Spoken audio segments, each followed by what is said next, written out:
يضلل فلا هادي له وأشهد أن لا إله إلا الله وحده لا شريك له وأشهد أن محمدا عبده ورسوله لا نبي بعده اللهم صل وسلم وبارك على سيدنا محمد وعلى آله ومن تبعهم بإحسان إلى يوم القيامة.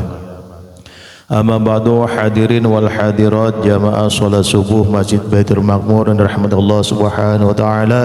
Wajiblah kita bersyukur kehadirat Allah subhanahu wa ta'ala atas segala nikmat yang diberikan kepada kita, yang nikmat iman, nikmat Islam serta nikmat sehat wal afiat, sehingga pada pagi hari ini kita masih bisa bangun dan juga melaksanakan kewajiban kita, yakni salat subuh berjamaah dan dilanjutkan dengan ta'lim kita dalam rangka kita menuntut ilmu untuk dunia wal akhirat. Mudah-mudahan semua amal ibadah kita semua diterima Allah subhanahu wa ta'ala, amin ya rabbal alamin.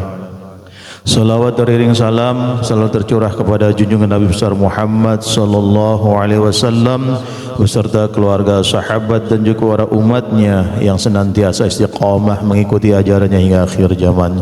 Hadirin wal hadirat, pagi ini adalah pembukaan dari pengajian kita setelah kita rehat dalam rangka kita fokus dalam ibadah bulan suci Ramadan. Alhamdulillah, mudah-mudahan nanti setelah kita pengajian tutup dengan doa, kita bersalam-salaman dan juga sudah disediakan oleh jamaah, salah satu jamaah yang disediakan sarapan pagi. Mudah-mudahan semua mendapat keberkahan dari Allah subhanahu wa ta'ala. Kita bacakan Fatihah, mudah-mudahan kita semua dalam keadaan sehat wal afiat, panjang umur dan juga banyak rezeki untuk ibadah. Al-Haziniyah waqtidun salihah. Al-Fatihah. A'udzubillahi minasyaitonir rajim. Bismillahirrahmanirrahim. Alhamdulillahi rabbil alamin, arrahmanir rahim, maliki yaumiddin. Iyyaka na'budu wa iyyaka nasta'in. Ihdinas siratal mustaqim. Siratal ladzina an'amta 'alaihim ghairil maghdubi 'alaihim waladdallin. Amin. Assalamualaikum warahmatullahi wabarakatuh. Alhamdulillahi rabbil alamin wa bihi nasta'inu ala umurid dunya waddin. Wassalatu wassalamu ala asrafil anbiya'i wal mursalin sayyidina wa maulana Muhammadin wa ala alihi wa sahbihi ajma'in, amma ba'du. Fa'afani Allah wa iyyakum ajma'in. Allahumma ij'al hadha ijtima'an tamman khalisan mukhlisan liwajhika wa sababan linaili mardatika bijahi sayyidil mursalin wa imamil muttaqin sayyidina wa maulana Muhammadin wa ala alihi wa sahbihi ajma'in, walhamdulillahi rabbil alamin. Alhamdulillah wa syukrillah. Hadirin para jamaah salat subuh Masjid Baitul Maqmur, segenap pengurus, para tokoh, para asatiz, para hujjaj dan orang tua yang sama-sama saya hormati dan Allah muliakan. Dengan izin Allah, pagi hari ini masih dalam suasana di bulan Syawal, bahkan mungkin suasana Idul Fitrinya masih terasa di setiap kali kita bertemu dengan sahabat, kerabat, masih terucap ucapan minal aidina wal faizin, mohon maaf lahir dan batin. Oleh karenanya saya pribadi yang selama ini bergaul dengan para jamaah semuanya, mungkin ada kata-kata yang tak terasa bisa menyakiti perasaan, perbuatan yang juga tentunya membuat para jamaah tidak berkenan pada hari ini. Walaupun lebarannya udah lewat 2 minggu, saya ucapkan taqabbalallahu minna wa minkum, taqabbal ya karim, ja'alanallahu minal a'idin wal faizin. Semoga Allah Subhanahu wa taala terutama di bulan suci Ramadan menerima segala amal ibadah puasa kita dan ibadah-ibadah yang lain, dan Allah jadikan ja'alanallahu minal a'idin wal faizin, dijadikan kita semuanya termasuk orang-orang yang kembali kepada fitrah, kembali kepada suci seperti halnya dulu kita dilahirkan. Kullu mauludin yuladu alal fitrah. Sucinya karena apa? Karena setiap dosa kita dengan keberkahan bulan suci Ramadan Allah ampuni, amin ya rabbal alamin. Setelah diampuni, minal faizin, mudah-mudahan kita pun termasuk orang-orang yang berbahagia. Berbahagia dengan apa? Dengan Allah siapkan surga buat kita semuanya. Oleh karenanya ada ungkapan Rasulullah, ketika manusia atau umat Islam dia bertemu Ramadan, terus Ramadan berlalu, dosanya belum diampuni, maka celakalah. Ya, rogima anfu rajulin man adraka Ramadan fansarakha falam yughfarulah. Celakalah seseorang yang dia bertemu dengan Ramadan berlalu, udah lebaran lagi tapi dosanya nggak diampuni, berarti dia itu tidak kembali kepada fitrah. Nah, kita semuanya mudah-mudahan Allah ampuni dosa-dosa kita. Selain itu juga kita selaku hablum minan nas, ya, berhubungan dengan sesama manusia, saling bebaskan daripada segala kesalahan, kekhilafan. Mudah-mudahan benar-benar kesucian kita ini membawa kualitas iman dan takwa kita kepada Allah Subhanahu wa ta'ala. Para jamaah yang dirahmati Allah Subhanahu wa ta'ala, kita lanjutkan saja kajian kita seperti biasa. Di Ahad pertama setiap bulan kita mengkaji kajian tasawuf, yakni kitab Al-Hikam. Selanjutnya kita lanjutkan hikmah yang ke-29 dari kitab yang dikarang oleh Al-Imam Ibnu Atha'illah As-Sakandari. Bismillahirrahmanirrahim. Qala al-muallif rahimahumullah wa nafa'ana bihi wa bi barakati ulumihi fid dharain amin. Qala syatana baina man yastadillu bihi aw yastadillu alaih. Syatana, jauh sekali perbedaan baina man yastadillu, antara orang yastadillu dan yang dia itu mencari dalil bihi dengannya Allah, aw yastadillu alaih, atau mencari dalil alaihi atas Allah.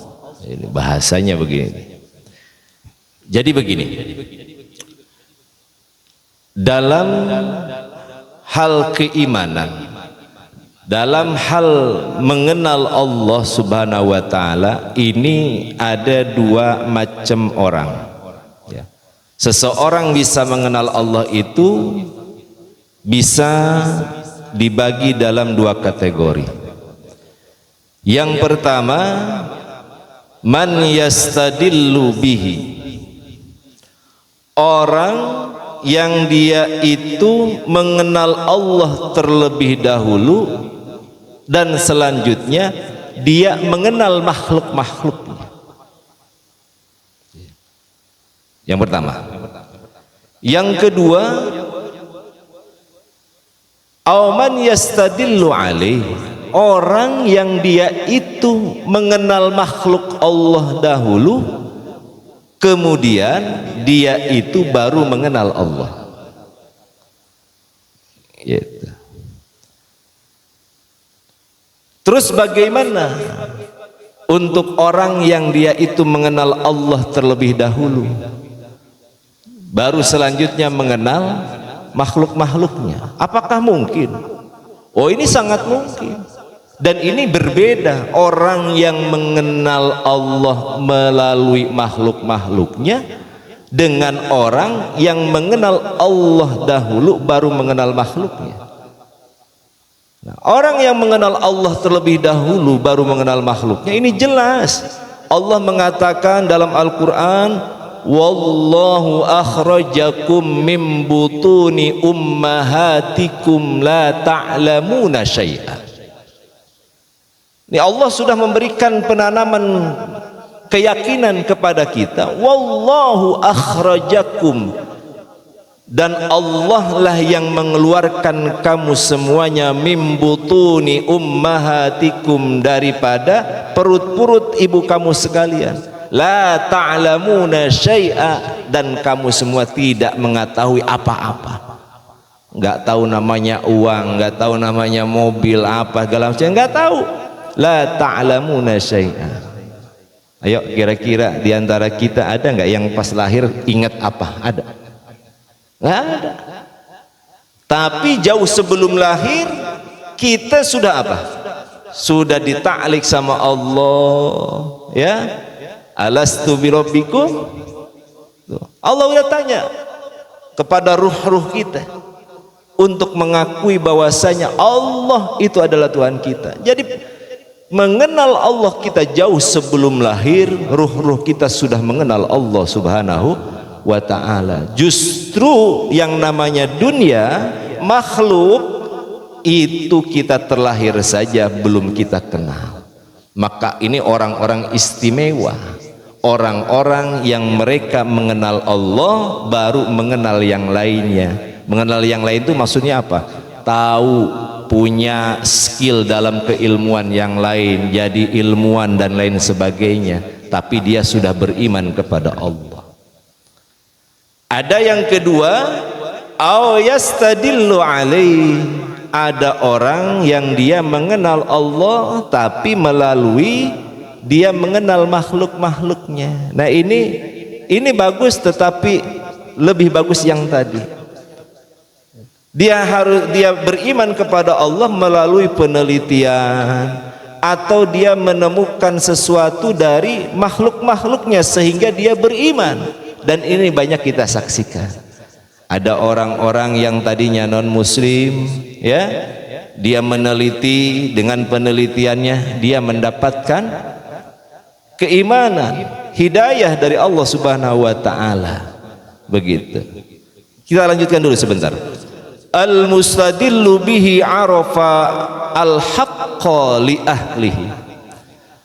Orang-orang yang mengenal Allah Subhanahu wa ta'ala, dia akan mengetahui kebenaran untuk ahlinya kebenaran. Maksudnya apa? Orang-orang yang sudah dia mengenal Allah, dia beriman kepada Allah tanpa harus mengenal makhluk yang lain, maka dia akan meyakini, akan mengetahui bahwa semuanya itu adalah benar. Tentang alam ini diciptakan oleh Allah itu benar, enggak perlu banyak tanya dalilnya mana, itunya mana. Karena kenapa? Karena dia sudah yakin bahwa semuanya itu adalah ciptaan Allah. Begitu. Orang-orang yang beriman benar-benar timbul dari hatinya, dan tanpa dia melalui pelantaran makhluknya, dia tidak akan banyak tanya tentang keyakinannya. Dia sudah yakin dari dulu bahwa semuanya itu adalah benar. Yang timbulnya dari Allah itu adalah benar, bukan kayak kita. Apa-apa ditanya dulu, ya. Sehingga ketika pertanyaan nggak bisa dijawab oleh orang yang kita tanya, akhirnya keimanan kita goyah. Padahal orang yang nggak bisa jawab belum tentu yang lain nggak bisa jawab. Ini oleh karenanya ini penting buat kita semuanya. Dalam kaidah ilmu tauhid dikatakan awwalu wajibin 'alal insani ma'rifatul ilahi bistiqani. Pertama kali yang wajib bagi manusia ma'rifatul ilah, mengenal Allah, perkenalkan terhadap Allah. Makanya anak-anak kita dari sejak didik diperkenalkan kepada Allah. Bagaimana ajaran kita dianjurkan buat seorang ayah ketika anak lahir, azankan, perdengarkan kalimat thayyibah, kalimat tauhid, Allahu Akbar, Allahu Akbar, agar supaya yang terdengar pertama kali di telinga itu ketika di alam dunia itu Allahu Akbar, bukan kalimat-kalimat yang lain. Makanya ini penting, penanaman ketauhidan kepada anak-anak kita. Kalau anak-anak kita, generasi kita ditanamkan tentang ketauhidan sejak dini, insya Allah jangan khawatir anak-anak kita nanti akan tersesat di jalan Allah. Jangan khawatir, insya Allah mereka akan kuat dengan ketauhidannya. Fa asbatal amra min wujudi aslihi, maka akan menetapkan ya orang yang mengetahui tentang kebenaran itu akan sesuatu daripada wujud asalnya. Maksudnya apa? Ya semuanya dari Allah. Enak dari Allah, enggak enak dari Allah, dikasih kaya dari Allah, dikasih miskin dari Allah, tidak menjadi hijab penghalang keimanan kita. Ini banyak di antara kita yang tidak mengenal Allah, mengenal Allahnya hanya setengah-setengah. Ketika dikasih kekayaan, terhijab Allah, akhirnya timbullah kesombongan. Ini kalau orang-orang yang benar-benar dia meyakini dan mengenal Allah sejatinya dari awal, maka dia akan mengetahui yang hak benar dari Allah dan akan menetapkan kebenaran itu dari asalnya dari Allah Subhanahu wa taala. Ya. Diuji ini Allah, kembali kepada Allah. Diuji senang Allah, dikasih sakit semuanya Allah. Ya. Sering kita ungkapkan la haula wala quwata illa billahil aliyil azim. Tidak ada daya upaya kecuali kekuatan Allah yang maha agung, maha besar. Nah ini banyak yang kita tidak sadari di sana. Oleh karenanya iman itu bukan hanya sekedar berbicara saya percaya, tetapi benar-benar ditanamkan dalam hati dan diyakini lantas diamalkan dalam prakteknya. Gitu. Wal istidlalu alaihi min adamil wusuli ilaihi. Adapun orang-orang yang mereka itu istidlal, mencari kebenaran, mencari dalil untuk mengenal Allah melalui makhluk-makhluknya, min adamil wusuli ilaih, itu diantara tanda tidak sampainya dia itu kepada Allah Subhanahu wa ta'ala. Tidak wusul. Banyak diantara manusia yang katanya mempunyai IQ tinggi, ya, bahkan kalau nggak salah dulu astronot pertama saja yang dari Uni Soviet, ya, tahun berapa tuh, 19 berapa itu, Gagarin namanya kalau nggak salah, Gagarin tuh, dia astronot pertama setelah pulang ditanya oleh wartawan begitu, apakah Anda menemukan yang namanya Allah? Jawabannya, saya tidak menemukan itu. Gitu. Terus yang kedua lagi, astronot dari Uni Soviet juga, dia terbang lagi kemudian beberapa tahun kemudian, kembali lagi ditanya lagi seperti itu, apakah Anda menemukan Allah? Dia jawab, saya tidak menemukan Allah, tetapi saya menemukan kebesaran Tuhan. Gitu. Nah, dengan kecerdasannya, dengan keilmuannya, nah ini min adamil wusuli ilaih, ternyata tidak menjamin orang dengan dia meneliti makhluk-makhluk Allah ini dia bisa wusul kepada Allah, dia bisa mengenal Allah Subhanahu wa taala. Ya. Banyak ilmuwan-ilmuwan yang non muslim sekarang, ya, dan itu diakui tentang keilmuannya, tapi tetap mereka tidak beriman kepada Allah. Min adamil wusuli ilaih, berarti ini berkaitan dengan hidayah, berkaitan dengan hidayah. Levelnya Rasulullah saja tidak bisa memberikan hidayah. Bahkan dinyatakan oleh Allah dalam firman-Nya, innaka la tahdi man ahbabta walakinnallahu yahdi may yasha. Sesungguhnya engkau tidak bisa memberikan hidayah man ahbabta, kepada orang yang engkau cintai. Berapa banyak paman-paman Rasulullah yang mereka tidak dapat hidayah? Apakah Rasulullah tidak cinta? Cinta. Kalau menurut akal harusnya orang dekat dulu dong, kan gitu. Tetapi hidayah ini bukan dari kita. Hidayah ini timbulnya dari Allah. Lihat anak istri Nabi Nuh, ya, orang lain ikut tapi anak istrinya tidak ikut beriman. Karena itulah hidayah. Apakah Nabi Nuh berhenti? Tidak. Apakah Rasulullah berhenti mengajak paman-pamannya? Tidak. Nah, ini juga berkaitan dengan tugas kita, bagaimana kita memberikan mengajak anak istri kita, keluarga kita untuk terus di jalan Allah Subhanahu wa taala. Makanya ada istilah, saya udah ngajak Ustaz. Kalau udah ngajak berarti udah aja, enggak, jangan berhenti. Ya. Sampai nanti Allah memberikan hidayahnya. Tugas kita hanya mengajak, mengarahkan. Tidak ada di antara kewajiban kita untuk merubah.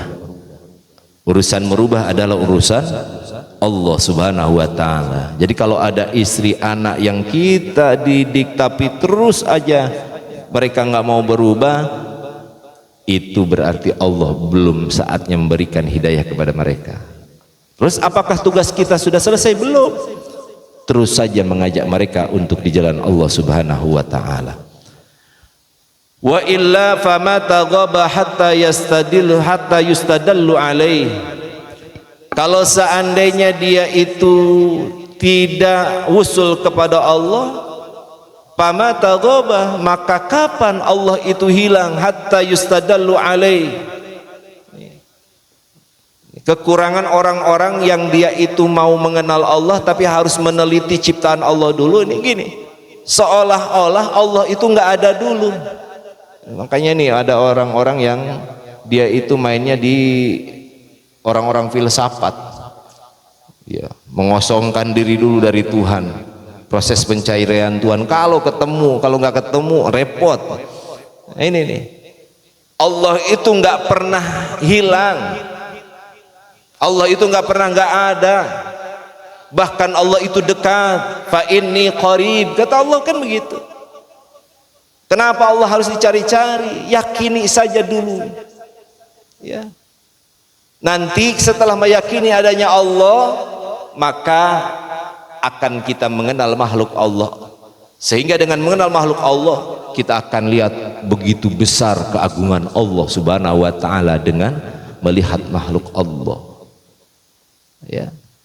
Ini banyak orang-orang yang tidak mau mengenal Allah, mencari dulu dari makhluk-makhluk Allah ini. Padahal Allah nggak pernah nggak ada. Fama taghoba hatta yustadallu alaih. Emang kapan Allah sehingga harus dicari dalil-dalil untuk bisa mengenal Allah? Harus meneliti ini dulu baru beriman kepada Allah. Nggak usah begitu. Wa mata ba'uda hatta takunul asar hiya allati tusilu ilaihi. Dan kapan Allah itu jauh sehingga ada, ya, makhluk-makhluk Allah itu hiya allati tusilu ilaihi, sehingga makhluk Allah itu yang bisa menyampaikan kepada Allah. Harus mengenal, meneliti ini dulu baru beriman kepada Allah. Enggak perlu begitu. Kita beriman kepada Allah tuh enggak begitu, ya. Ini mengenai bagaimana kita beriman kepada Allah, mengenai bagaimana kita mengenal Allah. Enggak harus kita mengenal makhluk-makhluk terlebih dahulu, dan itu derajat yang paling tinggi, ya, maqam yang tinggi, yaitu kita yakini bahwasanya Allah itu adalah zat yang maha kuasa, Tuhan kita, sebagaimana kita mengakui dulu di alam ruh, ya. bahwasanya Allah itu adalah Tuhan kita. Masa ruh kita di alam ruh dulu mengakui, sekarang kita lahir di dunia kita nggak yakin dengan Allah Subhanahu wa ta'ala? Masa kita untuk meyakini Allah harus mengenal makhluk-makhluknya Allah? Allah tuh nggak pernah nggak ada dulu, Allah selalu ada. Allah nggak pernah jauh dari kita, Allah selalu dekat dengan kita semuanya. Nah, ini sehingga kembali kepada keyakinan kita tadi. Kalau keimanan kita rapuh, mengenal kita Allah itu rapuh, ini banyak sekali. Walaupun katanya kita enggak, saya mengenal Allah, saya beriman karena memang orang tua saya faktor keturunan, maka saya ikut keyakinan itu. Nah, ini kerapuhan keimanan kita karena kita jadikan makhluk-makhluk Allah itu bukan untuk penguat keimanan kita. Justru sebaliknya, makhluk Allah, dunia dan segala ciptaannya ini menjadi hijab kita kepada Allah Subhanahu wa ta'ala. Yang seperti tadi saya sampaikan, ngakunya beriman kepada Allah, dulu belum punya apa-apa, baru dikasih motor udah jarang ke masjidnya. Dulu mau ke masjid nggak punya motor, rajin ke masjid walaupun harus jalan. Dikasih motor udah kurang, dikasih mobil makin nggak pernah hadir, dikasih dunia lebih banyak lagi makin sombong. Dulu waktu nggak punya pengen berbagi, waktu nggak punya selalu menyisihkan, udah punya merasa ini punya saya, merasa sombong, merasa riya dan lain sebagainya. Berarti dunia ini menghijabnya dirinya kepada Allah Subhanahu wa ta'ala. Na'udzubillah. Ini kita jangan sampai seperti itu. Justru kita sudah beriman kepada Allah, sudah mengenal Allah, maka dengan urusan duniawi kita, dengan jabatan kita, kedudukan kita, harta benda kita, apapun kita, status kita, jadikan itu justru kita makin lebih menyadari bahwa kita bukanlah siapa-siapa, semuanya adalah dari Allah Subhanahu wa ta'ala. Jadi orang-orang yang dia itu beriman atau mengenal Allah Subhanahu wa ta'ala dari awal tanpa harus mengenal makhluk-makhluknya, dia akan menyatakan kebenaran, yang benar adalah benar, dan juga bahwasanya segala sesuatu asalnya dari Allah Subhanahu wa ta'ala. Begitu kira-kira ya. Ini pembukaan jangan lama-lama Ustaz, namanya juga pemanasan ya, pemanasan gitu. Itu saja yang dapat disampaikan. Mudah-mudahan kita dipelihara oleh Allah setelah Ramadan kita beribadah ya, banyak amal-amal kebaikan yang kita rutinkan di bulan suci Ramadan ini bisa berlanjut di bulan-bulan yang akan datang ya. Karena sejatinya kembali bahwasanya la'allakum tattaqun, untuk meraih predikat bertakwa itu bukan Ramadan. Ramadan baru permulaan ya. Sejatinya setelah Ramadan inilah bagaimana kita akan tahu puasa kita diterima atau tidak, sholat kita diterima atau tidak.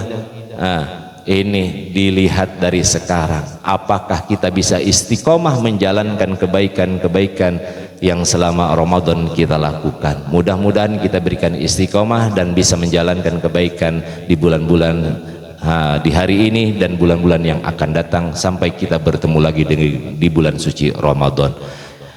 Sekali lagi mohon maaf atas segala kekurangannya, terima kasih atas segala perhatiannya, dan mudah-mudahan kita senantiasa diberikan kesehatan oleh Allah Subhanahu wa ta'ala, sehat yang sempurna, umur panjang dalam ketaatan, istiqomah dalam ibadah, dan diberikan keberkahan dunia dan akhirat. Wallahu a'lam bissawab. Ada yang mau di-sharing? Ya. Alhamdulillah, kita sama-sama sudah mendengarkan tausiah dalam rangka pembukaan ta'lim di Masjid Baitul Makmur. Sambil kita menunggu para jamaah yang menyiapkan sarapan pagi, mungkin ada satu yang mau disampaikan dari jamaah. Wajib ya Pak Haji. Waalaikumsalam.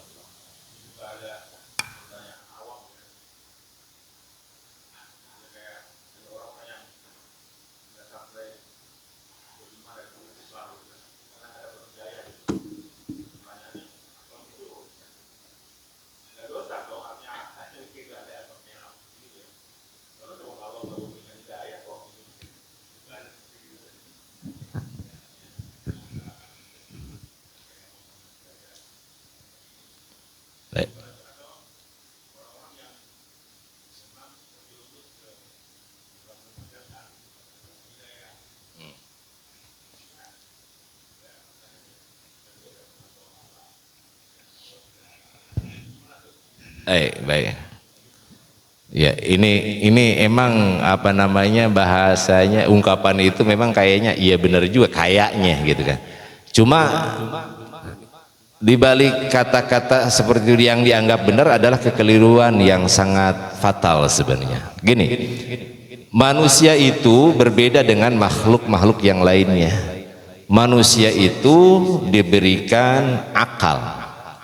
Nah, akal ini adalah alat untuk memilih, karena akal bisa membedakan.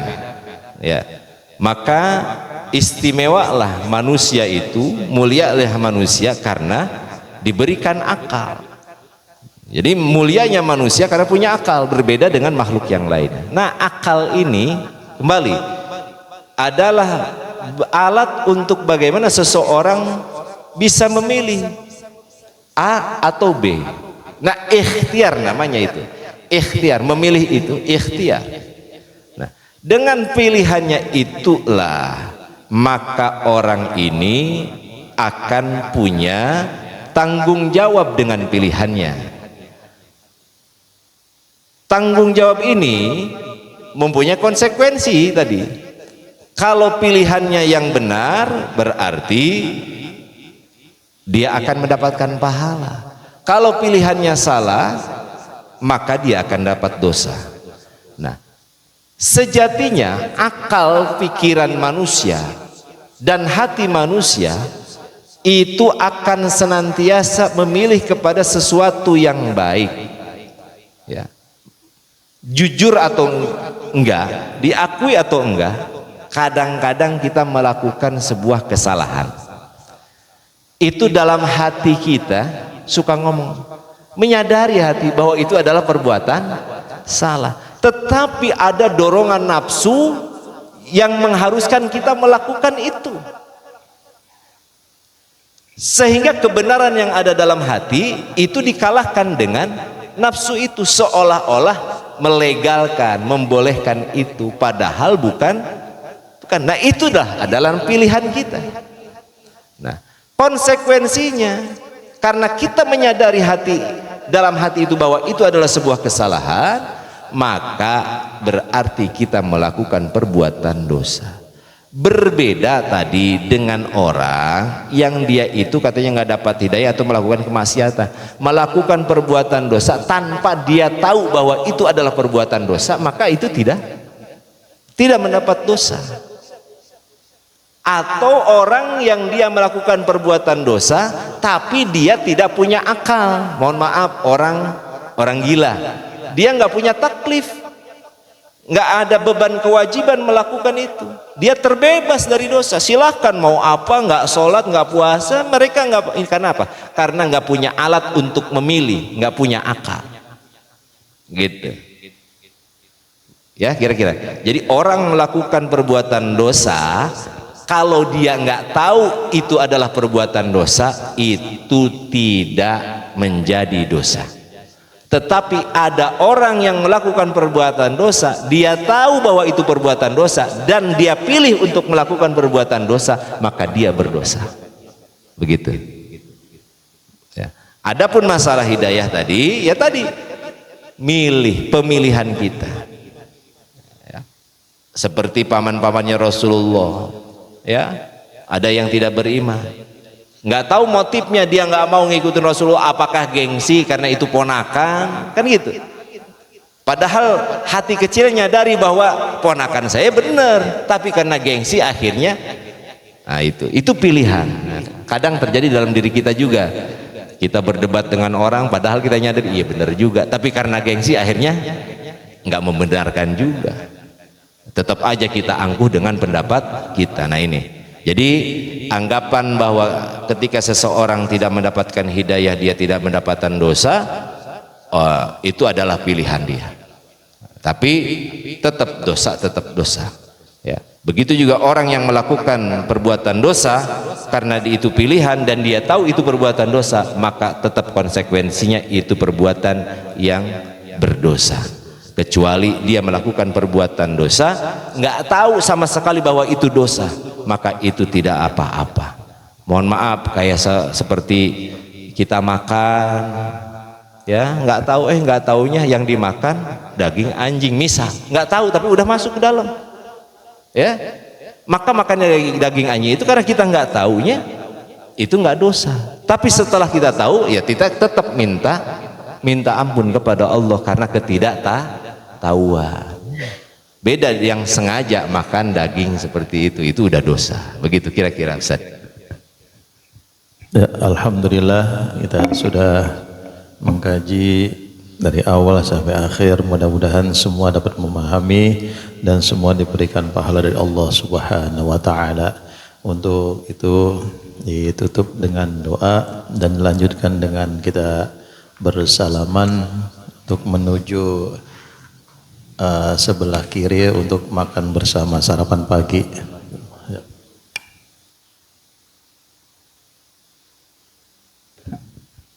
Allahumma salli wa sallim wa barik ala sayyidina maulana Muhammadin fil awwalin wal akhirin wa sallim radhiyallahu tabaraka wa ta'ala an sadatina ashabi rasulillahi ajma'in.